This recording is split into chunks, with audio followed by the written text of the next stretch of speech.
영광을 올려드립니다. 지금 이 시간에도 어려움 속에 있는 사람들, 병상에서 고통 중에 있는 분들, 우리 가난한 이웃들, 세계 선교지 각각마다 또 우리 북한 동포들 위에도 하나님의 충만한 은혜가 함께할 수 있기를 축원합니다. 여러분들 위에도 하나님의 은혜로 성령의 충만함으로 함께하시기를 축원합니다. 좌우에 계신 분들 사랑합니다. 축복합니다. 정말 눈이 예쁘군요. 인사들 하십시오.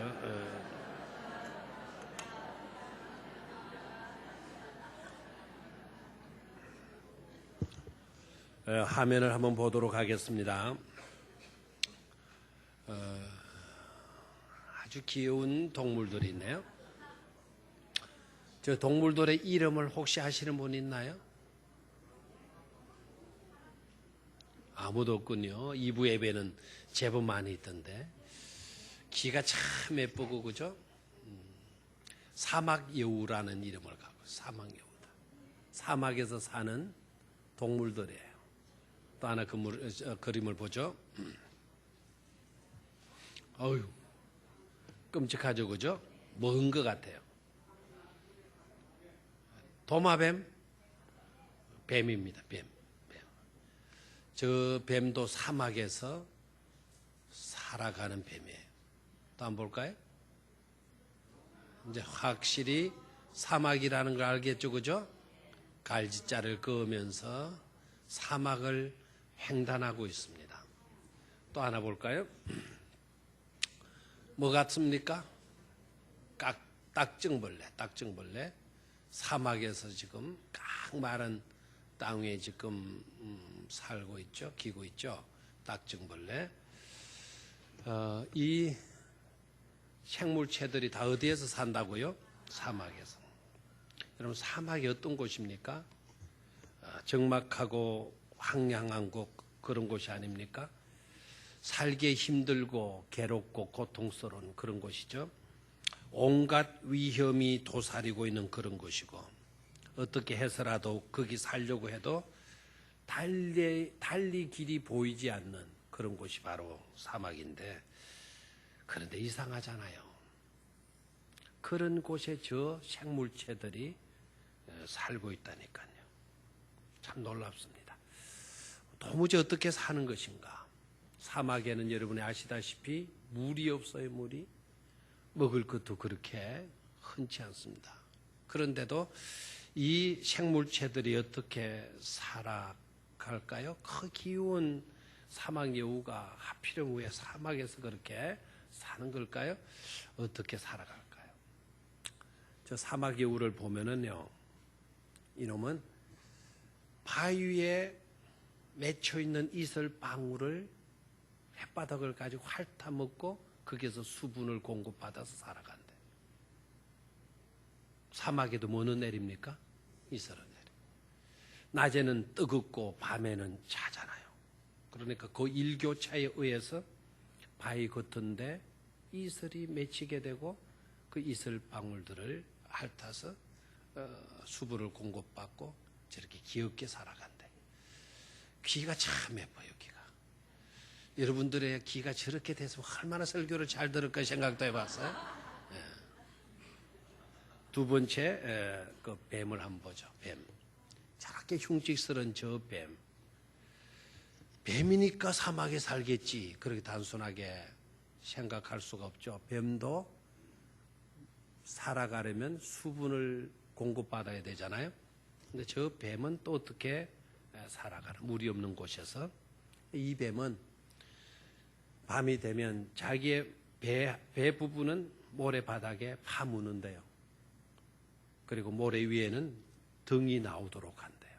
등이. 역시 일교차에 의해서 저 뱀 덩어리에 이슬이 맺힌다나요?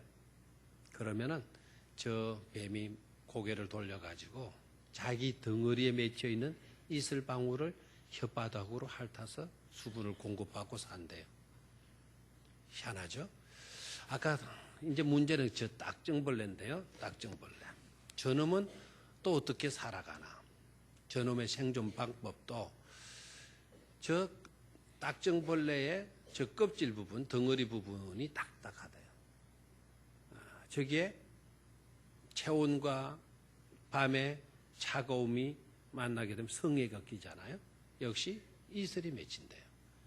맺힌 이슬을 어떻게 저 딱정벌레는 먹고 사나. 고개를 돌려도 달려가질 않죠. 저놈이 자기 덩어리에 있는 이슬방울을 어떻게 먹는 거 아니까 저 뒷다리를 아주 유용하게 활용을 한대. 자, 다시 한번 저 뒷다리를 한번 보고 앞에 저 뒷다리를 덩어리로 쭉 올린대요. 이렇게 쭉 올려가지고 쑥 핥아내리면 땅바닥에 떨어지면 그거를 핥아먹는데. 또 한 번 봐요.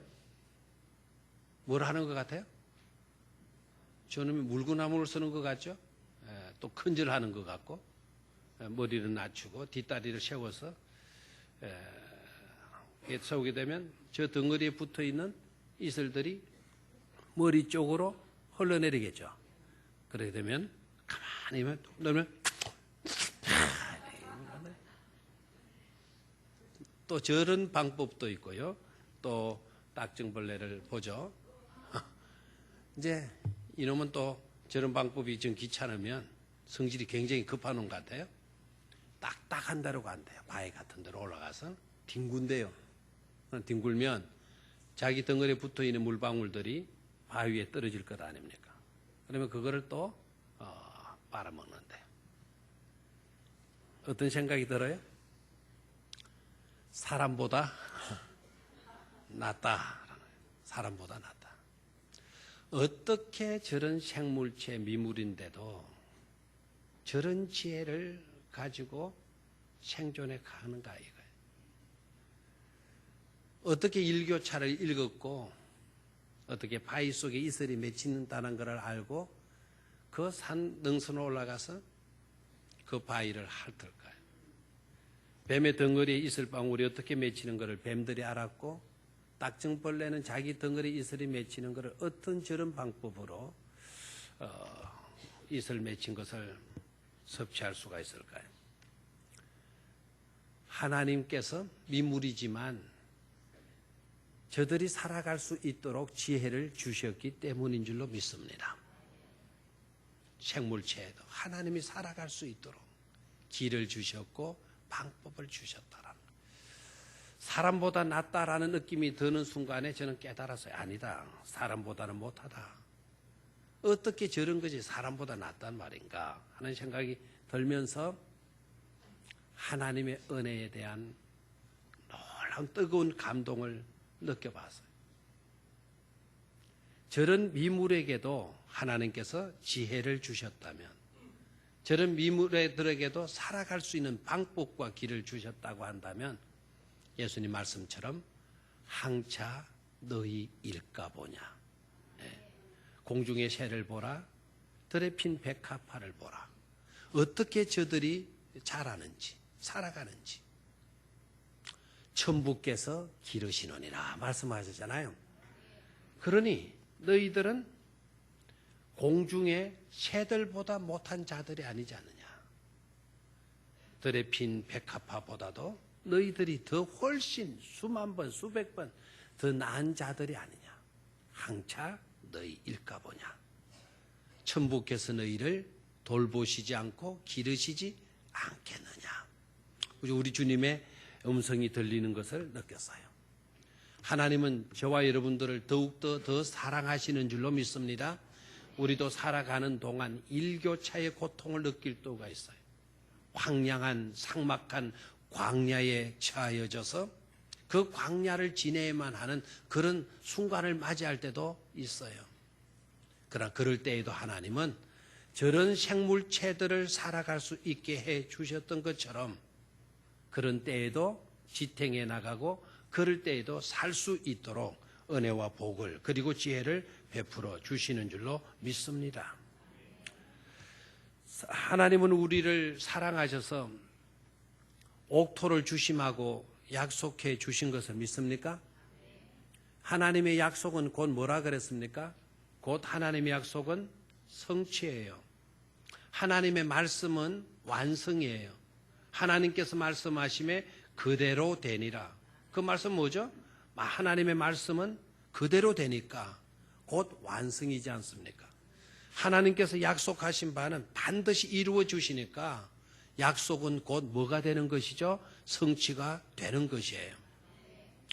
약속의 땅을 주겠다, 언약의 땅을 주겠다, 젖과 꿀이 흐르는 땅을 주겠다라고 약속하신 하나님은 이스라엘 백성들에게 가나안 복지를 주시고야 만 줄로 믿습니까? 믿는 저와 여러분들을 위해서는 하나님이 새 하늘과 새 땅을 주시리라 말씀해 주셨어요. 약속해 주셨어요. 이미 하나님은 저와 여러분들을 위해서 새 하늘과 새 땅도 미리부터 예비해 놓으신 줄로 믿습니다. 하나님은 모든 것을 아시고 공급해 주시는 분이에요. 어떤 상황에 놓이든지 간에 얼마든지 살아갈 수 있도록 지혜도 주시고 방법도 주시고 길을 주시는 하나님이신 줄로 믿습니다. 그렇다면 우리가 어떻게 살아야 할까요? 저와 여러분들이 살아야 하는 방법은 분명한 줄로 믿습니다. 그러기에 우리는 항상 은혜와 감사가 풍년들게 살아야 될 줄로 믿습니다. 그러기에 우리는 항상 은혜와 감사가 풍년들게 살아드려야 될 줄로 믿습니다. 자, 그러면 어떻게 우리가 은혜와 감사가 풍년들게 살 수가 있나? 오늘 2절 말씀 읽었는데요. 2절 말씀 속에서 그 해답을 발견하도록 하시기를 바라요. 첫 번째로 은혜와 감사로 풍년들게 하려면 첫 번째로 성실을 습관하라. 한번 따라하십시오. 성실을 습관화하라. 다시 한번 큰 소리 시작. 뭐를 습관하라고요? 성실을. 오늘 6절 말씀에 6절 말씀. 그 안에서 행하되. 그 안에서 행하되. 그는 누구일까요? 그 안에서는 어디일까요? 예수 그리스도 안에서 뭐하되? 행하되. 그 안에서 행하라는 거예요. 예수님 안에서 행하라는 겁니다. 그런데 이 행하라고 하는 이 말의 뜻은요, 계속해서 지속적으로 행하는, 끊이지 않고 계속해서 지속되어지도록 하는 현재 진행형의 단어예요. 그러니까 한 번만, 한때만 예수님 안에서 사는 것을 말하지 않아요. 1시간 주일 하나님 앞에 나와서 예배하는 것으로 나는 다 살았어, 행하였어, 내 본분 다 했어, 이렇게 해서는 안 된다라는 거예요. 교회 밖에 나가서도 저와 여러분들 누구 안에서 행하라고요? 주님 안에서 행하라는 거예요. 주님 안에서 살아가라는 거죠. 그러니까 지속적으로 꾸준히 행하라는 것이고요, 현재 진행으로 계속 행하라는 것이고, 그렇게 계속 행하게 되면 뭐가 생기게 될까요? 습관이 생기게 되지 않습니까? 그러니까 습관화가 이루어질 수가 있는 거예요. 예수 그리스도 안에서 아예 성실이 습관이 되도록 살라는 명령을 우리에게 하고 있습니다. 성경은 게으름으로 적게 심으면 적게 거둘 수밖에 없다. 그러나 부지런함으로 많이 심으면 많이 거두게 된다. 고린도후서 9장 6절로 10절에 말씀했죠. 적게 심으면 어떻게 거둔다? 적게 거둔다. 진리입니까? 아닙니까? 진리죠, 그죠? 적게 심으면 적게 거둔다는 거예요. 그 말의 의미가 뭔 것 같아요? 조금 묵상해 볼래요? 적게 심으면 적게 거둘 수밖에 없다. 적게 심는다라는 거는 성실이 습관화되지 않은 것을 말하죠. 적게 심으면 시간을 많이 할애할 필요도 없어요. 조금 심다가 그만두면 되는 거니까. 그러니까 이거는 성실이 습관화되지 못한 것을 말해요. 성실이 습관화되지 않으면 어떻게 된다고요? 거기에서 얻는 유익도 많다, 적다? 적다. 그러나 많이 심으면 많이 거둔다라는 이 말은 많이 심기 위해서는 오늘도 심어야 되고 내일도 심어야 되고 이때도 심어야 되고 그때도 심어야 되잖아요. 이것은 계속 심다 보면 심는 것이 뭐가 되죠? 습관화되는 거예요. 습관화. 이렇게 습관화가 이루어지면 거두는 열매도 풍성하게 된다라는 거예요. 은혜와 감사로 풍년들게 하기 위하여서는 첫 번째로 성실을 습관화하라 이 말입니다. 예수 안에서 행하되 지속적으로 주님 안에서 살도록 해라. 습관적으로 습관이 되어지도록 하라고 당부하잖아요. 한 실존 인물을 소개해 드리겠습니다. 1950년대 미국 슬럼가에 빈민가에 어떤 남루한 흑인 소년이 살고 있었어요. 비록 이 소년은 가난하여서 옷차림은 허름했지만 그 소년의 눈빛만큼은 굉장히 맑았고 빛이 났어요. 흑인들 여러분 혹시 가까이서 보셨나요? 피부는 감지만 가까이서 보면 눈의 눈동자는 유난히 맑아요. 물론 흑인들 중에는 붉은 눈도 가진 사람도 많이 있지만 그 눈동자, 하얀 눈동자가 되면 이 반짝반짝반짝하는 거예요. 제가 잊을 수 없는 거는 훈련소에서 자대 배치반대 공수부대로 제가 됐잖아요. 딱 떼고 저를 데리러 온 상사 딱 보니까 이야 진짜 눈이 반짝반짝반짝 하는 거예요. 그런데 왜 그런 온 피부는 새카맣게 훈련 받다고 그러겠죠. 새카맣게 탄 데다가 눈동자는 타지 않잖아요. 반짝반짝반짝. 와 소름이 끼칠 정도 돼요.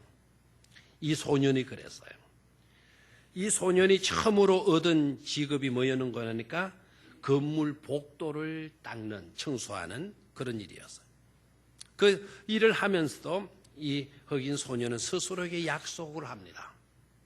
사람들이 잘 보지 못하는 곳도 나는 열심히 닦을 거야. 사람은 보지 못해도 하나님은 보시니까. 그렇게 자기의 약속을 하고 열심히 복도 청소를 하는 거예요. 그렇게 열심히 일하던 그는 1년이 지나게 되니까 더 좋은 직장을 가지게 되었고 더 나은 보수가 주어지는 일을 하게 되었어요. 나중에는 이 소년은 장성해서 직업 군인이 되고 군인이 돼서도 성실하게 뛰니까 나중에는 최연소 합창 의장이 되고요. 마침내 흑인으로서는 사상 처음으로 미국의 국무장관이 됩니다.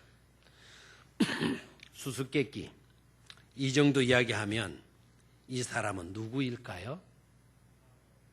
에? 뭐라고요? 파월을 맞기는 맞는데 콜린 파월이라고 하는 분에 얼마 전에 퇴직을 하셨죠. 키도 크고 덩치도 좋고 저는 이분이 왜 그런지 모르지만 마음이 가더라고요. 마음이. 그분이 커피 한 잔 사준 것도 아닌데 왠지 머리 덤직해요. 믿음이 가요. 뿐만 아니라요. 이분이 닦아놓은 발판을 바탕으로 해서 이번에는 여성 흑인이요. 국무장관이 돼요. 이분 때문에 돼요. 그분이 누군가 하니까 곤달라자 라이스라고 하는 여성이에요. 얼마 전에 했죠. 지금 힐러리인가 이 여성 앞에 하신 국무장관이 곤잘리즈 라이스. 더 나아가서 이번에 여러분 아시다시피 미국에 대선이 있었지 않았습니까? 대통령 선거가 있었는데 오바마가 재선했죠. 브락 오바마가 흑인으로서 미국 역사상 최초로 대통령이 되고 이번에 또 당선이 되었으니까 흑인으로서 최초로 또 재선까지 한 인물이 되었지 않습니까? 누구 때문이냐? 성실을 습관화하고 살았던 콜린 파울 때문에 그래요. 이와 같이 사소하지만 성실로 잘 길들여진 습관은 개인에게도 조직에 있어서도 조직의 발전에서도 심지어 후대의 사람들에게도 지대한 영향을 끼친다는 사실을 우리는 깨달을 수 있지 않습니까? 그러니까 여러분 악습은 안 돼요. 나쁜 습관에 길들여져 있는 것은 안 돼요. 이것은 끊어야 돼요. 이것을 끊는 것을 지체해서도 안 돼요. 습관화된 것을 바꾼다라는 것은 쉽지를 않아요. 쉽지 않아도 끊어야 돼요. 하나님께 도움을 구해서라도 하나님 이 악습을 깨트려 주십시오. 나에게 있는 나쁜 습관을 고쳐주십시오. 없애 주십시오. 기도해서라도 반드시 악습은 떨쳐버려야 돼요. 그리고 성실을 습관화할 수 있어야 될 것입니다. 특히 신앙인들은 무엇보다도 하나님 앞에서 성실하십시오. 하나님께 성실하시고 교회에 성실하시고 그리고 여러분 자신에게 성실하시고 그리고 상대방에게 이웃들에게도 성실해서 성실로 습관화하기를 축원합니다. 그렇게 되면 반드시 좋은 일이 올 것입니다. 하나님께서 은혜와 복을 주심으로 인하여 은혜와 감사로 풍년드는 그런 인생을 살아드릴 수 있는 줄 믿습니다. 두 번째로 은혜와 감사로 풍년들게 하려면 주어진 복을 평가절하하지 말라는 겁니다. 한번 따라 하십시오. 주어진 복을 평가절하하지 말라. 평가절하한다라는 말은 가치를 떨어뜨린다라는 거예요. 형편없는 것으로 여기지 말라는 겁니다. 오늘 본문 7절 끝부분이에요. 감사함을 뭐하게 하라? 넘치게 하라. 다시 한번 감사함을 넘치게 하라. 그래서 감사함을 넘치게 하라. 여기에 넘치게 하라라고 하는 이 말의 뜻, 모를 사람이 없겠죠. 그러나 좀 더 구체적으로 좀 이 말씀을 생각해 볼 수 있어야 돼. 넘치게 하라라고 하는 이 말이 갖는 더 깊은 의미는 뭘까? 빈 공간이나 빈 부분이 없도록 하라는 거예요. 빈 공간이 있어가지고는, 빈 부분이 있어가지고는, 빈 틈이 있어가지고는 넘치는 것이 아니죠. 여기에 물을 부어가지고, 물을 부으면 넘칠 거예요. 그런데 이 공간에 어떤 부분이 빈 상태로 있으면 그것은 넘치는 상태가 아닙니다. 빈 공간이 있어서는 안 된다는 거예요. 빈 부분이 있어가지고는 안 된다라는 거예요.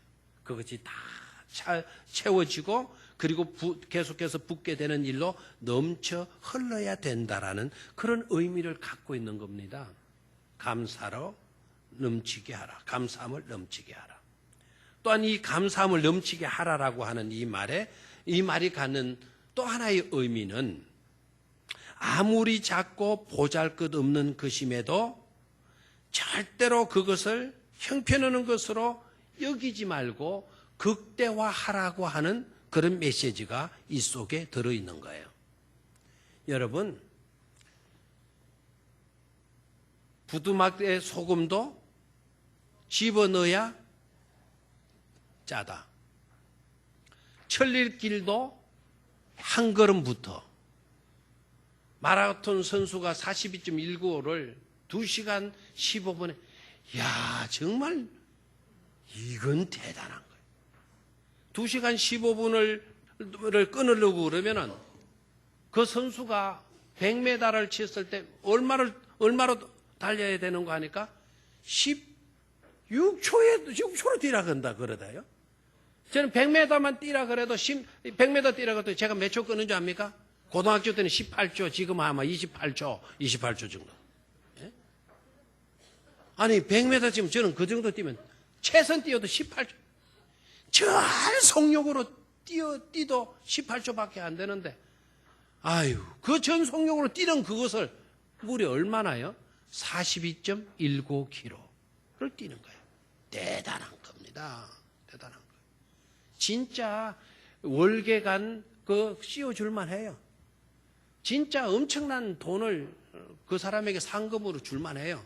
그런데 여러분 아십시오. 42.195를 뛰더라도 첫 발짝을 옮겨 놓아야 되는 것 아닙니까? 천리길도 한 걸음부터. 그래서 아무리 작고 보잘것없는 것을 우리는 무시하거나 같이 평가절하시키게 되면 넘칠 수가 없다라는 거예요. 넘칠 수가 없다. 그래서 작은 것이라도 귀하게, 소중하게, 그 한 발짝 그 자체를 굉장한 것으로. 사실 여러분, 그 중풍을 다른 말로 뭐라 그러나요? 뇌졸중?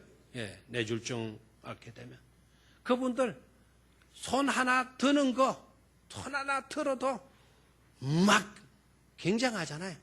엄마, 아빠가 손 하나 움직였어. 한 번 움직인 건데 한 발자국, 그분들에게 한 발자국은 귀해요, 안 귀해요? 귀한 거예요. 절대로 한 발자국 밖에 이런 식으로 말하지 마세요. 한 발자국이라도 뛸 수 있다는 건 굉장한 거예요. 굉장한 것. 그러면 어떻게 해야 하나? 어떻게 해야 하나? 지금, 바로 지금부터 그렇게 해야 돼요. 언제부터? 바로 지금부터. 나중에 하지 뭐. 다음에 할게요. 다음에. 오늘 이 설교를 듣고도 다음 주부터 할게요. 이런 분들. 또 좀 더 여유 있는 분들은 연말도 다 되고 했으니까 내년 1월 첫 주부터 잘할게요. 이런 분들에서. 잘할 수 있겠죠. 그때부터는 잘할 수 있겠죠. 그러나 넘치게는 될 수가 없어요. 왜 넘치게는 될 수가 없냐? 지금 이 순간부터 마지막 주까지의 공간이 있잖아요. 다음 주부터 하십시오. 그러나 좋습니다. 다음 주부터 하시게 되면 당신은 오늘부터 다음 주까지 1주간에는 공백이 생기는 거예요. 그 기간 때문에, 그 공백 때문에 넘치는 삶은 살 수가 없는 거예요. 나중부터가 아닌 지금이라는 공간을 우리는 무시하지 말고 그것부터 부지런히 우리가 채워야만이 감사함을 넘치게 할 수 있다라는 사실입니다. 그래서 7절을 다시 한번 볼까요? 7절. 그 안에 뿌리를 박으며 세움을 받아 교훈을 뭐 하다 그렇습니까? 교훈을 받은 대로. 다시 한번 교훈을 받은 대로. 교훈을 받은 대로가 무슨 말이에요? 교훈을 받았으면 그 순간부터, 당장부터 믿음에 굳게 서서 가르침을 받은 것에 틈이 생기지 않도록 교훈을 받은 그대로 믿음으로 적과 감사함으로 응답하라는 것 아닙니까? 감사하는 일을 왜 다음 주까지 미뤄야 합니까? 왜 내년까지 미뤄야 합니까? 거기에 돈이 드는 것입니까? 지금 당장부터 틈이 생기지 않도록 감사로 응답할 수 있기를 축원합니다. 영어 단어 가운데 savoring이라는 단어가 있어요. 이 단어 굉장히 중요한 단어이고 미국 사람들은 또 영어권에 있는 사람들은 이 savoring이라고 하는 단어를 굉장히 소중히 여겨요. 이 단어의 뜻은 뭔가 하니까 지금에 주어지는 기쁨, 지금 내가 느끼고 있는 즐거움, 내게 주어진 은혜, 내게 주어진 복, 내게 주어진 이 감사함, 이거를 절대로 놓치지 말고 그거를 포착하라는 거예요. 포착하라. 지금 내게 주어지는 기쁨을 놓치지 말라는 거예요. 내게 주어진 기쁨이 있으면 기뻐하라는 거예요. 그 순간에 즐거워하라는 거예요. 감사하라는 거예요. 그 단어가 바로 뭐라고요? savoring. 그런데 우리는 이런 말들을 종종 하잖아요. 한 끼 정도는 대충 때우고 말자. 그런 말 해요, 안 해요? 오늘 점심도 한 끼 정도는 뭐 대충 때우고 그렇게 지내시기를 바래. 우리 어머니도 양식 없고 밥하기가 싫어서 그러셨겠지만 애들아 뭐 오늘 너희들 뭐 늦게 일어나고 했으니까 점심은 대충 때우고 지나가는 거다. 그래 대충 때우는 게 어떤 것인가 하니까 김치 하나 끄집어내고 그리고 김치를 썰이고 물 넣어서 펄펄 끓게 하고 그 김치를 집어넣고 고구마 있으면 고구마 하나 잘라가지고 그 안에 집어넣고 그럼 밥 2숟갈 정도 거기에 풀고 먹을 사람은 8명이라 되는데 밥은 2숟갈을 넣고 그리고 휘휘 져가지고는 나중에 그릇에 퍼줘요. 그래도 그 맛이 좋아요, 안 좋아요? 좋죠. 그때는 이 엄마 이게 뭐야?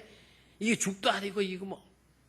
그런데 지금 생각하니까 그게 웰빙식이에요. 최고로 멋진 지금도 그거 파는 데 있으면 가서 돈 주고라도, 10,000원 주고라도 사 먹고 싶어요.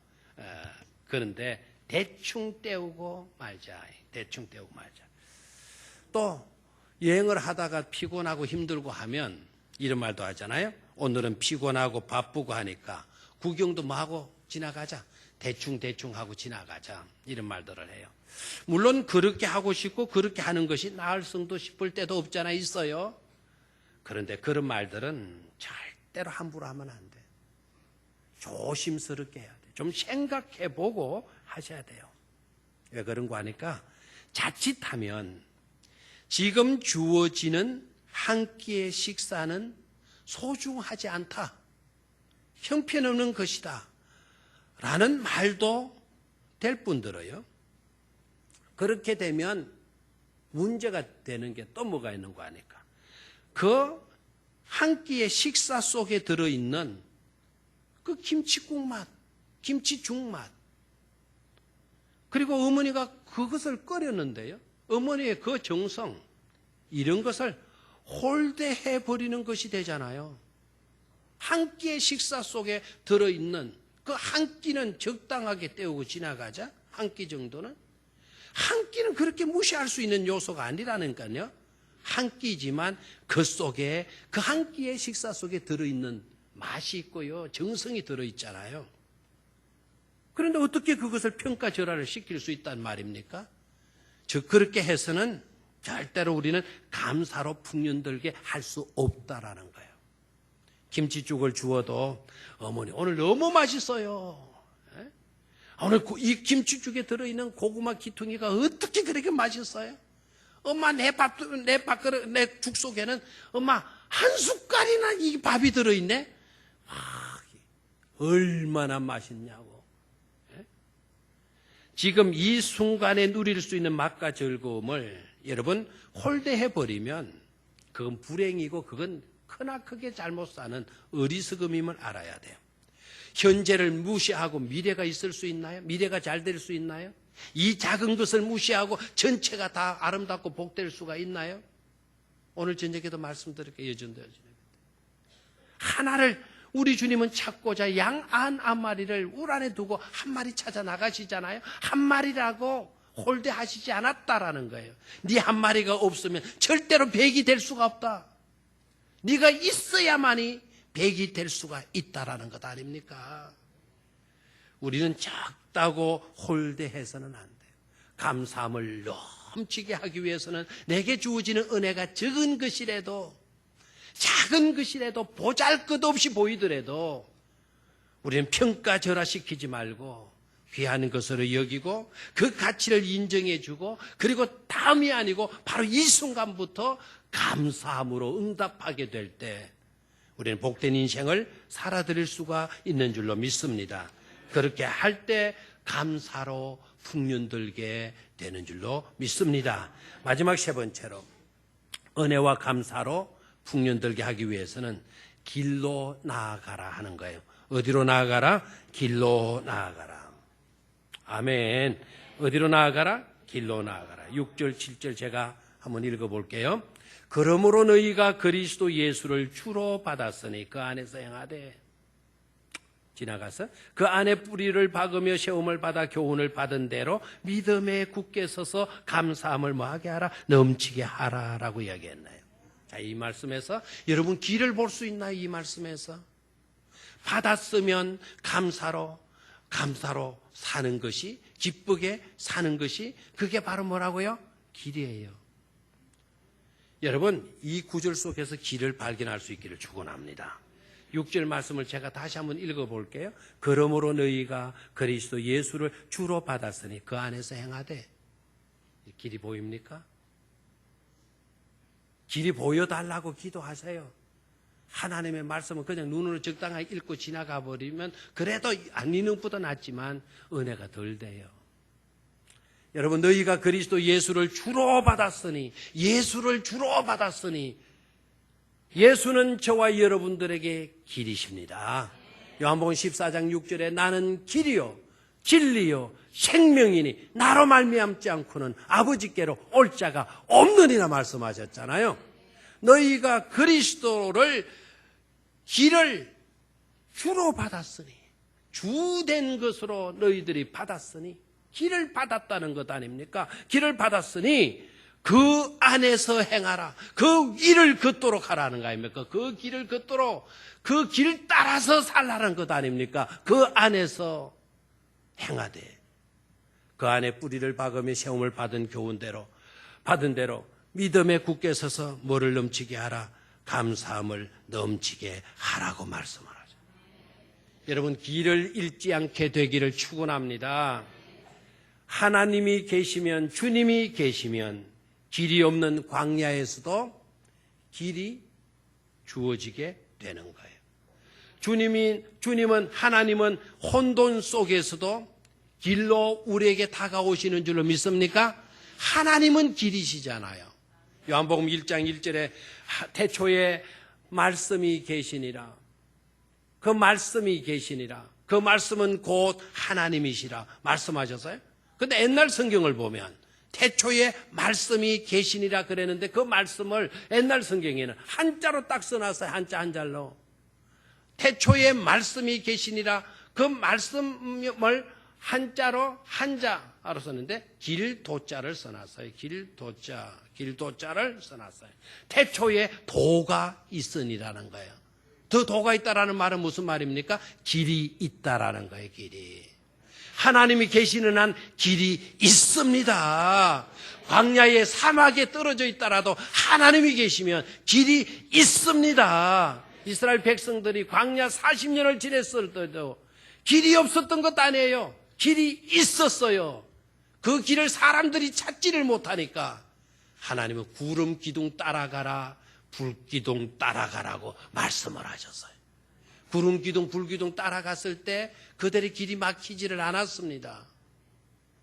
가나안 복지로 향할 수가 있었던 것이죠. 여러분, 우리 주님께서도 길 잃은 양의 비유를 말씀하시잖아요. 길 잃은 양의 비유. 길 잃은 양의 비유를 여러분 어떻게 받았는지 모르겠어요. 길 잃은 양의 비유. 근데 저는 그 구절을 읽으면 목자가 찾으러 나가잖아요. 목자 잃은 양의 비유. 막 이렇게 했을 것 같아요. 집을 잃은 양의 비유. 이렇게 나와야 될 건데, 목자 잃은 양의 비유라는 말씀도 없고, 집을 잃은 양의 비유도 없고, 주인 잃은 양의 비유라고 말하지 않고, 뭐를 잃었다? 길을 잃었다라는 거예요. 여러분, 길을 잃게 되면 주인도 잃게 되고요, 길을 잃게 되면 집도 잃어버리는 것 아닙니까? 길을 잃으면 끝장나는 거예요. 저와 여러분들이 감사로 풍년 들게 하기 위하여서는 길에서 이탈되지 말아야 될 줄로 믿습니다. 길을 무시한 채 살아서도 안 될 줄로 믿습니다. 그 길을 몰라서도 안 될 줄로 믿습니다. 어떤 사람들은 길이 너무 많아요. 길이 너무 많은 나머지 진짜 걸어야 할 길을 놓치고 있는 사람도 있어요. 뭐도 많고 뭐도 해야 되고 자기 딸에는 그 모든 것이 걸어가야 할 길인 줄로 생각을 해요. 그러다가 막판에 가서야 깨닫습니다. 이게 아니네. 인생을 헛살았구만. 가슴을 치며 허탈감에 빠져서 공허에 빠져가지고 허우적거리게 되는 것이죠. 수많은 길이 있다 하더라도 우리는 정로에서 벗어나서는 안 될 줄로 믿습니다. 주님 따라 살게 되면, 그 길에서 이탈되지 않으면 은혜와 감사로 풍년되는 인생을 반드시 살게 될 것입니다. 새하늘과 새 땅이, 가나안 복지가 우리 앞에 놓여 있으니까 말입니다. 그 길 따라 살아서 반드시 승리할 수 있기를 주의 이름으로 축원합니다.